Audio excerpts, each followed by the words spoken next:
you. So I think Rowena is going to share some slides. We've got one set of slides between us, so we'll move between us during the talk.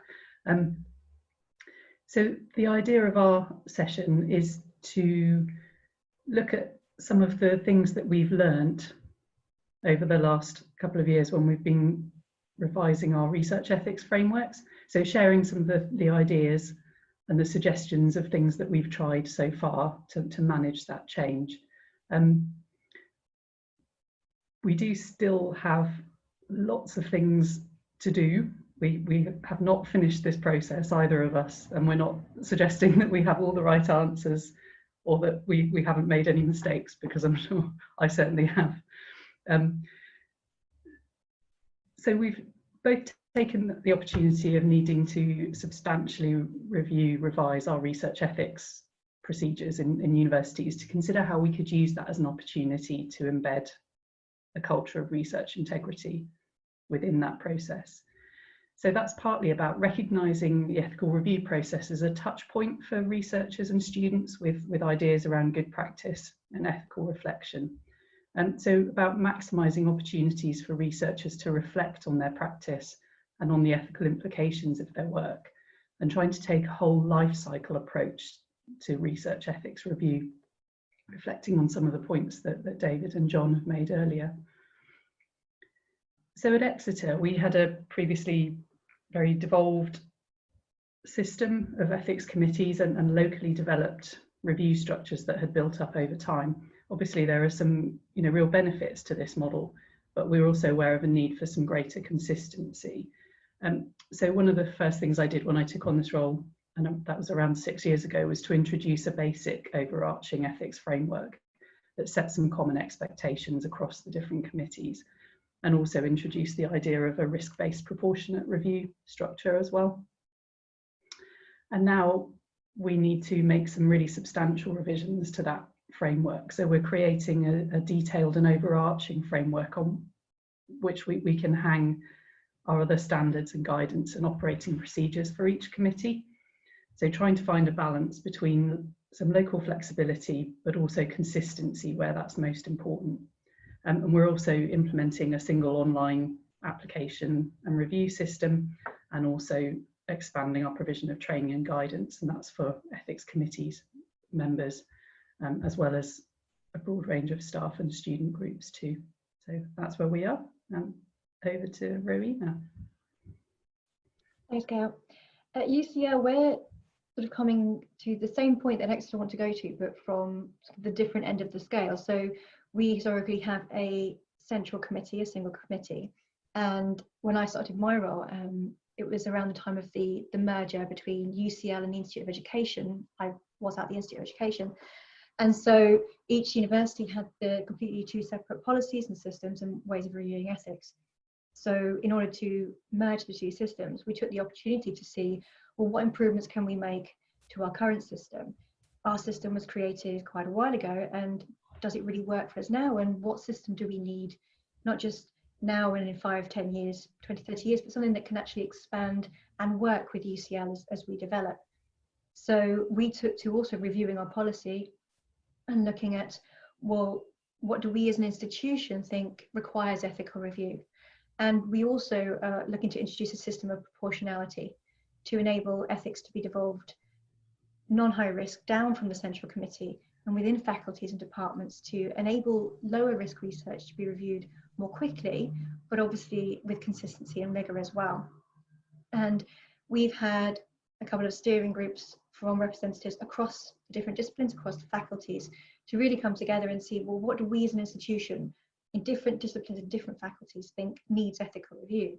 And what do we see as low, moderate and high, and why? And our approach, and as you sort of know, myself and Gail are very much, we have quite a broad role. We're not specifically just research ethics. So our view is, as head of research integrity, my view is obviously research integrity as a whole. And so when approaching this, we went really back to the commitments. And obviously you all know the commitments, but while they apply to all research and everyone involved in research, and we do require our researchers to adhere to this, so adhering to the highest standards of rigor and integrity, ensure it complies to appropriate ethical and legal professional frameworks. As an institution, as individuals working to create change and embed a culture of integrity, we can use these commitments in how we act and how we develop and create that change of an institution. So really, looking at number 5, working together, as we both have across our institution, not just having a top-down approach or necessarily bottom-up approach, but really getting in there and asking our researchers in different disciplines, what is important to you? What works in a system and what doesn't? And what do we need as an institution as a whole? And being transparent and open in how we're going about these processes and why we've made the decisions. Not every structure and policy is going to suit every discipline, every researcher perfectly. That's just not really possible. But you can be open in why decisions made, and also be fair in also allowing variances when it needs to happen, and allowing different disciplines and areas to have their say in the system. And that really comes down to, the third commitment there is building a culture of integrity. We can create a robust and rigorous ethics review system, wonderful forms, wonderful guidelines, streamlined process. But unless that's backed up by a culture of integrity and a buy-in across the institution as to what that system represents and the reason for ethical review, it's not going to be as rigorous. And it wouldn't necessarily ensure that our research does meet the appropriate ethical and legal standards. So that's the approach that, when we're looking at that myself and Gail have taken. And again, going back to what David and John have said before, it comes down to trust. It's research has to be trusted, has to have integrity, and we are those trusted by the public. If our research lacks integrity and ethics, it does breach societal trust. And even there was a point before about if participants aren't necessarily directly involved in data collection, if we've got secondary data, that data was originally given to those researchers because they trusted those researchers. So we take that secondary data, we become the custodians of that trust. We need to have systems and embedded culture that has the respect for those original participants and continues that in the additional research. And when we're approaching how we review things, trust is vital within an institution, and trust has to be earned on all sides and all around. And the system and how we approach it has to be about enabling the research, not restricting it. And I know some researchers will feel that research ethics review can feel like it's restricting research, but it is there to enable it. And by ensuring the integrity of research, we maintain that trust in research. But by ensuring the integrity of our approaches and how we go about changing our systems and our policies, we help to foster and maintain the trust of research within an institution across different disciplines and across academia and professional services. And that's vitally important to make sure that the system that you create is rigorous and does work. And we're going to return to what we've got here. We call them rules. I call them rules more for myself to make sure that I stop and go back to them. So not necessarily rules, but they're sort of approaches and things to consider when looking at how you're changing a system. So as an example, as I said, when we merged with the Institute of Education, both had completely separate processes and different policies. The Institute of Education required all research that involved human participants to have ethical review. UCL has a number of exemptions. And so how could we go about bringing the two together? So the simple process could be looking at review the policies, see what changes would be needed and what could be kept, what are the good parts of both of the policies and systems, and how can we unite that to make it better? Therefore, looking what other documents need to be changed, what new structures might need to be put in place, and then of course communicating that to the research community. How are the changes going to be made, and then make those changes. It sounds straightforward, although we all know change isn't necessarily straightforward. But actually, we need to go back again and see what actually is the change that we want. So always think of the desired outcome, the vision, really, of where you want to get to. We wanted a centrally devolved, unified ethics review system. And again, ask yourself why. Because we wanted a single system that was used and agreed across UCL, that UCL really and its researchers really bought into and agree with. And why? Because what we really want is it to become part of the culture and how we do research at UCL. As I said before, ethics is not just an application process, as things said at the end. It is so embedded in the design and how we do research, not just designing it, but how we continue it on, that it needs to become part of that culture. And that in itself will create rigorous and ethical research. And I've got here these 3 points is what I call the triad of ethical review. It allows for the institution to have oversight of the research and that proportionate peer review to ensure that the research is rigorous and ethical. And it ensures that the risks relating to research are identified and managed and done consistency, whether that's risks to the researchers, risks to the participants, risks to the wider community. But also it helps to ensure that our researchers, particularly students, are trained and are able to act and react ethically in the field. That's really what we were going for. So how do we get there? Well, you have to sort of really get into the system, look at our current policy and go out and speak to our researchers across the whole thing. What do they like about the system? What do they don't like? What do they like about the policy? What is not appropriate? In terms of proportionate review, what do you consider to be high, moderate and low? And that is going to vary across disciplines and different departments and different levels. If you're working with extremely high risk clinical research, you might see something that one discipline will think is higher risk as, well, not really higher risk in comparison to what you're doing. And you need to look at the local variation similarities and the practicalities of what is needed. How much resource is needed? You need an online system to this. How much training? How are you going to embed it into education to make sure that follows through and makes things easier? So always start with where you really want to be and work back. And that involves also having a change in perspectives. So breaking down those disciplinary boundaries, enabling that communication between disciplines to see what are the similarities and what are the differences, and how they can actually work together. As I've already mentioned, looking at the difference in perspectives of risk and breaking down that barrier between ethical reviews and application and a process, as opposed to it just being the conduit to reviewing and having a peer review for ethics and opening that conversation and enabling that research to be done more ethically and to have that sort of built in earlier. And also to change perspective in terms of the proposed changes. And that's really where I say you need to find the neutral zone. Because often you could be having a communication, but it's like there's a glass wall that is miscommunication or mistranslated. How can you get to that neutral point where you're all on an equal plane and you've got the shared perspective of where you're all going? Then you can really have those meaningful conversations about differences in discipline, differences in what needs ethical approval and what doesn't, and what the risks are. That is the really good point, and that's something that we had in our steering committee, and they did really well. And it was a wonderful example of seeing different disciplines and levels coming together and having that wonderful meaning conversation about what do we as an institution really think needs ethical approval and how can we approach it. So I'll pass over to Gail now.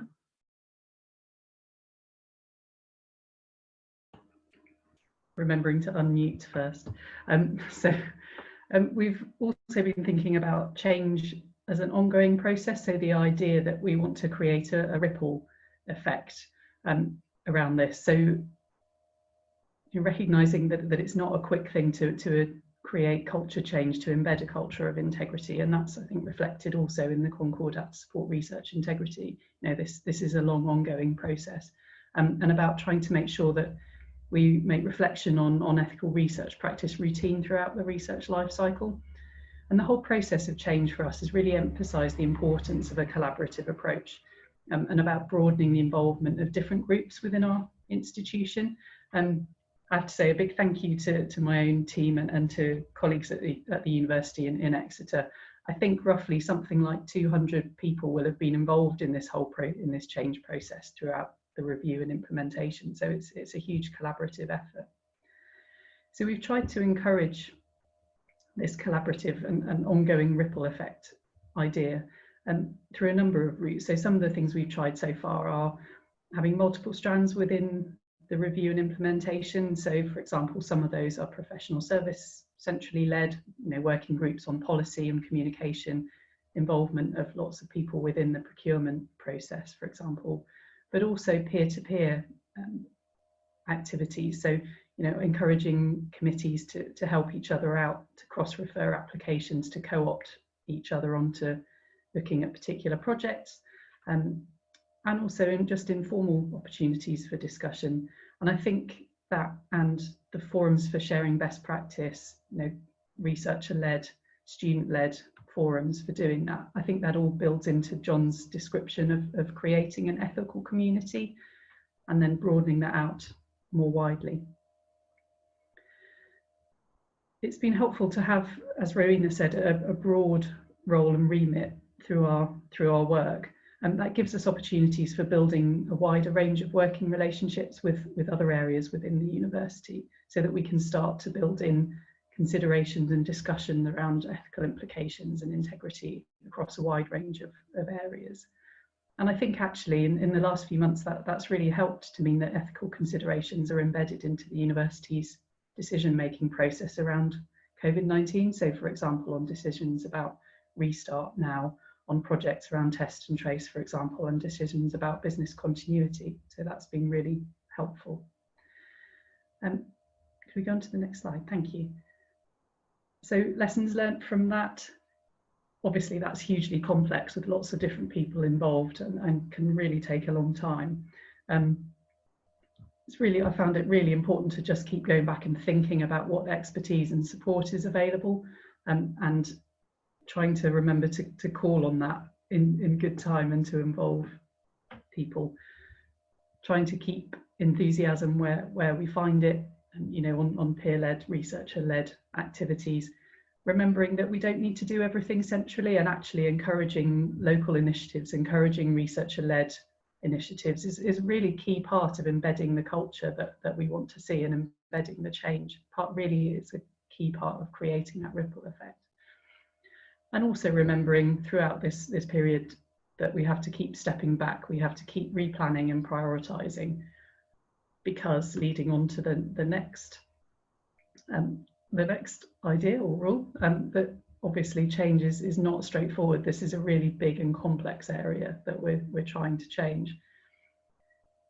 You will recognise all of these from your own institutions and areas, I'm sure, and will also have others, in your own local contexts. But particularly critically, external factors and competing priorities, even more so in the last few months, have really impacted on how we're running our implementation process. We are still doing that implementation. We've got, we'll be phasing that online system in over the next year. So, you maybe come back to me in a year's time to see how that's actually worked, or perhaps ask my colleagues in a year's time whether they think any of this has actually worked. But it's partly just a reminder to keep going back to that idea of the change that you want to see, creating that life cycle approach and embedding cultural changes. So Exeter, this whole project has been really not straightforward. It's taken us a long time to do all of these things, and that's partly because we are making some really substantial changes to ways of working. So for example, in introducing a more comprehensive risk-adapted review approach. Also trying to make culture changes in the way we consider ethical review. So seeing, as John and David have pointed out, seeing ethical review as part of the whole life cycle. So asking ethics committees to be involved in early advice and support for researchers, making sure that review is constructive and useful, and that it facilitates research rather than blocking it. Asking committees to be responsive to changes during the research process, during data collection, reacting to adverse events and when things perhaps don't go as well as they should do. And also the idea of an audit function as well. So that's a new introduction for our ethics committees. And also picking up on some of the previous points, we've really focused on trying to define the role of the Research Ethics Committee and also those other governance functions, try and make that clearer. Also a number of areas that I know we will keep coming back to, we won't have sorted out properly this time round, and I'm sure we'll be discussing many times over again, around workload allocations for committees, the level of resource that's needed to support this. For example, the review and use of secondary data, the review mechanisms that we might use for large volumes of student projects. So those will all be things that we come back to. We're also still, over this summer, making changes to the training framework that we were hoping to introduce, but having to change the way that we're delivering that, having to create more online resources and potentially less face-to-face than we originally thought. So those things are changing all the time. So just to summarise, really, the things that we've learned from that, just how important it is to make it a collaborative effort. So bringing people together to try and tackle head-on those perceived differences, to try and develop collective agreement. Recognising that key colleagues may work in different ways and that we need to approach different departments, different individuals in a variety of ways to try and make sure that we're keeping their support and building their trust. It's been really important to kind of build trust around between the ethics committees and between the committees and our central office, so that we can enable quick decisions when we need those. That's been particularly important in the last few months, where we've been having to make decisions and changing the project, changing the way we're implementing things very quickly on short timescales when we have limited opportunities for meeting with everybody to talk to them about that. So that's been really important. So just a summary of the rules or the ideas that we've kept on both going back to during this process. And just to emphasise that this is just one approach. This is the ideas that we've started to develop and the approach that we've decided to take. But we absolutely recognise that might not be the right approach in all contexts. And thank you very much for listening, and we're happy to answer any questions.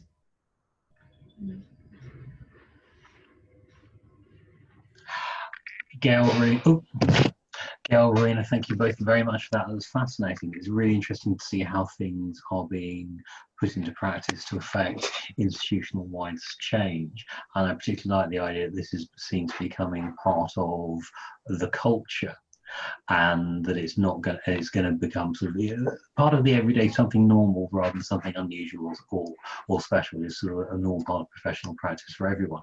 Okay, we've had a first question already from Richard. Could Gail and Rowena briefly describe how they handle the separation between ethics and governance in their processes? So where do you put the boundaries between ethics and governance, and how do you resource both ethics reviews and governance reviews? It's well, that's the other thing, is because my role is also integrity, ethics sits, it's the research integrity and ethics team. So I can't necessarily separate myself out from the other governance issues that could impact, obviously, the integrity of the research. However, that's sort of, for me and my team to look at, and also help and liaise with the other areas, referring the researchers to data protection, discussing issues around sponsorship with the relevant areas. The ethics committee are there to review the ethical parts of the research. They are impacted by the governance areas. So, for example, sponsorship, which institutions, especially for collaboration, who's responsible for what. We do need to resolve those things, because the ethics committee also needs to know exactly what it is that it's being asked to review. Is it an area of this research or the whole of the research, and therefore what other things are brought? So it's not quite possible to distinguish it, but I think mostly just going to speak to those different departments and seeing, well, again, what are the blockages and what are the things that are coming out of it? How can we work together earlier down the line to make sure that these are considered earlier by researchers, but naturally in the process, by the time we come to the ethics committee, they've already sorted, so we can just focus mainly on the ethics of the application. Yeah, and I think our approach is quite similar, really. I suppose having a broad remit in our central function means that we are providing support to the research ethics committees, but then we're also picking up queries and issues that are being forwarded from the ethics committees around other areas of governance. So that might be clinical research sponsorship, it might be other regulatory or legal areas, and we will also, I suppose, almost form a link between the ethics committees and the other governance functions of the university, so the insurance office and the information governance team and the legal services and all of those other areas. So we've almost sort of become, and that's not to say that it's working perfectly in all circumstances, but we're sort of trying to be that sort of coordinating function. And I think our online system will help with that a little bit, because it will start to draw all of those threads together so that we have those audit trails in one place, but that's not that we will be asking ethics committees to look at those, but hopefully it will, you know, create a better record keeping system to pick all of those things up or to document the decision making processes.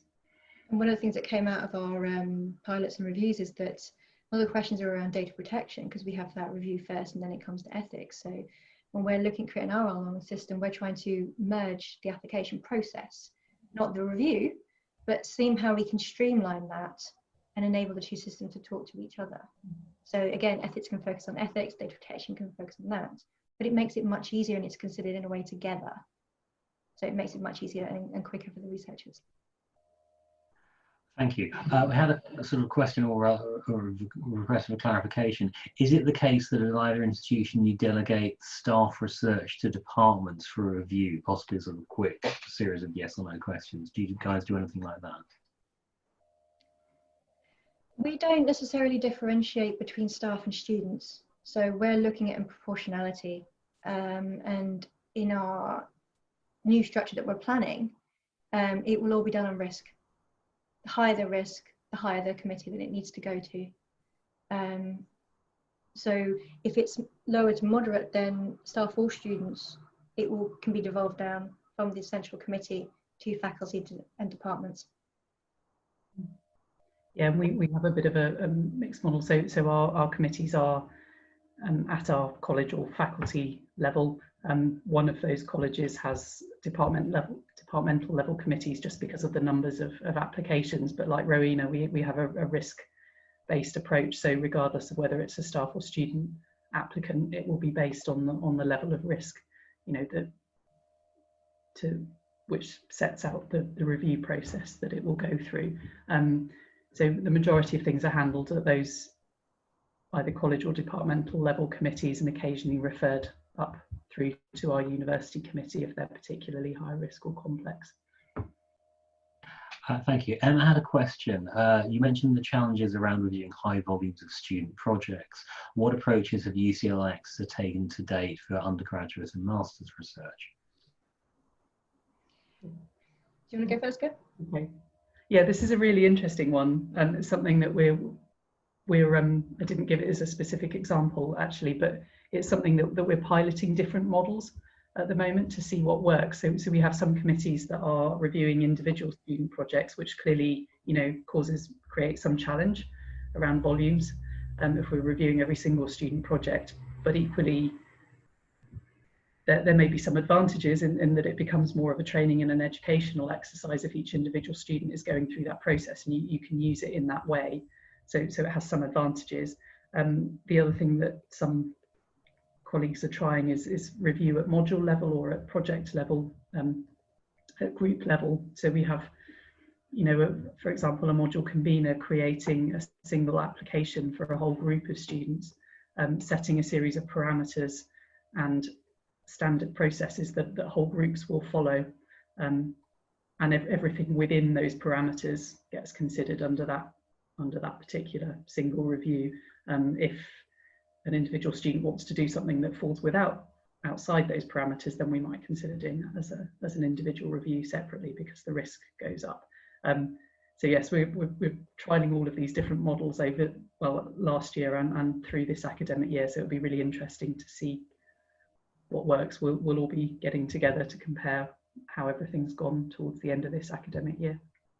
We have the same thing. So again, it comes back to that triad. The important thing about the review and ethics is that the project has oversight and a peer review to make sure that the risks are managed and identified, and that participants, you know, have the full information that they need, and also that the researchers are trained to understand ethics in research and to be able to react ethically in the field and be able to identify issues when they're arising during their data collection afterwards. So there you're really looking at embedding training into programs around ethics and research. And again, it's that separation between the application process and the reason around ethical review and about the importance of research ethics and how it's embedded in design. That's one of the main parts, and that's something that, and Gail mentioned, you know, modular approvals. That's something that we're also piloting and using as well. And it's not necessarily going to be appropriate for all programs, but I think where it is not necessary for each individual to have to do a formal application in order to maintain that triad, then you don't necessarily have to. You can have a group approval with parameters, and within that you can make sure that those students understand what the parameters are, why they're there, and also discuss and review the ethical implications. We've had some where we've had a module approval and the program leads create their own ethics form, but the students as a group project have to fill out themselves, and the supervisors act as the ethics committee. It's not their formal ethical review, that's already been approved by the ethics committee. It's a really good way of adapting that and bringing in the training into the programs. So there's a variety of things you can do, but again, you need to sort of get in there and find out what works, what is important for that particular area, and what might need to be, you know, the differences. You might have a program that has a module approval and individual applications. It's going to depend on the variety of the research that happens and the needs. And I think that's a critical point, isn't it, is that you make sure that even if you are approving or reviewing at group level, that you're still making sure that every member of that group is getting the opportunity to reflect on their own work and to undertake training and to understand what the issues and principles are, I suppose. So I think that the two things have got to go hand in hand. Yeah, the application process is the mechanism for review. It's everything that happens before that. That's the check at the end. Everything needs to be embedded first. Thank you. Particularly that last point is very important, that review isn't an application, isn't the be all and end all. A very quick follow-up question before a more detailed one. Someone asked, do staff and students complete the same forms when they do the review process? They do ours, yeah. There are some departments that have their own local system, so they will use those forms instead. Yeah, we have the same forms, and we're looking to, you know, simplify have a filter system on an online system so that you're not having massive, you know, Word document everyone has to go through. But I think the aim is to make sure that it's just easy for everyone to fill out. And again, that also comes down to the beginning part. You have to plan and have these discussions, particularly with students, early. Get them into the mindset and understand it and build it into their process. And then actually they'll find it easier to answer the questions because they've already thought through the answers and that, you know, they know how to do it. If you just present it with a blank form and they've not really started filling it, designing their research, of course they're going to find it difficult. But if you also have the similar worded things for everybody, then they can go to any researcher, any other student that's engaged with it, and they're able to help them. They're not caught in a very small bubble of expertise for them to go for help. Yeah, no, again, similar, staff and students complete the same forms, and they're filtered based on risk and the types of research.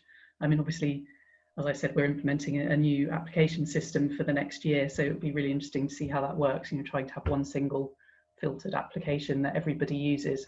So yeah, perhaps come back to me in a year's time and I'll answer again. May have changed my mind.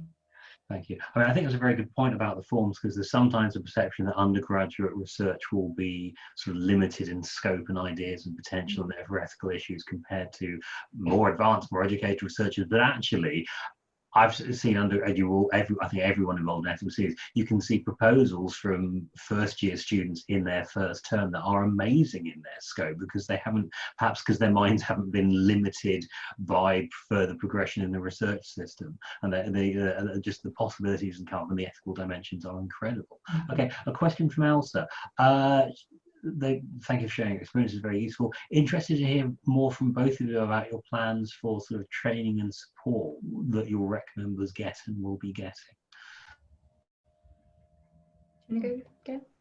Yeah, okay, so I mean, again, I think sort of implementing things over the last couple of years, and also we're now kind of in a fairly rapid period of rewriting and recording things to make more available online as well. So it's all changing by the week at the moment.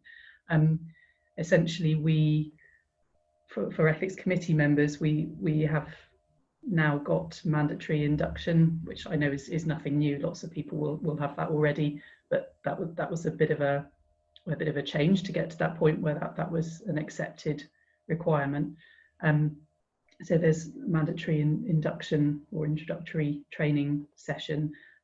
We also run, you know, individual training sessions for committees. So, you know, I might attend a committee meeting and run part of that as a training session on a specific issue.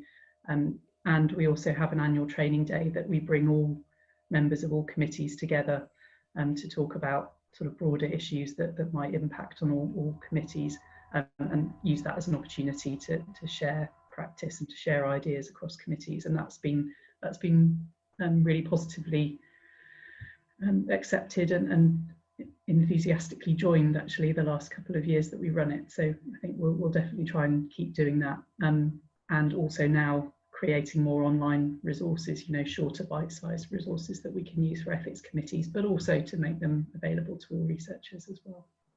Yeah, we've also got quite a number of different things that we need to think about. Obviously, training for new reviewers if we're expanding into new committees and faculties. All the different types of training we need to know around that. And we'll be piloting something, I think, soon as well. But also, one of the things, in addition to what Gail's mentioned, is we created an ethics reviewers forum, where we could bring reviewers from across the institution together. So obviously, you know, within the Institute of Education, across UCL, but also there's ethics leads in departments. So even departments that don't have a formalised ethics committee, they're still sort of, you know, looking at applications and being the ethics lead. And some departments do have an ethics system. So it's really important to bring everybody together, because you can feel quite lonely and isolated when you're making that decision. You know, you're very sort of stuck in your department or your team, and actually just knowing that there are more people out there and having the ability to see them face to face and discuss the issues. You know, for example, you know, how do you get informed consent where they don't want to sign a consent form but you want to record it? Just being able to have those discussions and learning from each other about how they're embedding ethics into training, and how you handle, you know, situations where the applicant just doesn't want to respond or, you know, engage with the committee. I think that's a really good first step, especially if you're looking to change perspectives and reach out to your community. Is just get them in a room with no other necessarily agenda, but just to introduce yourselves and find out what people do, and start that human interaction, not as role to role and email to email, but as individual to individual, who is just trying to make sure that, you know, we support research and make sure it's ethical. Brilliant, thank you very much.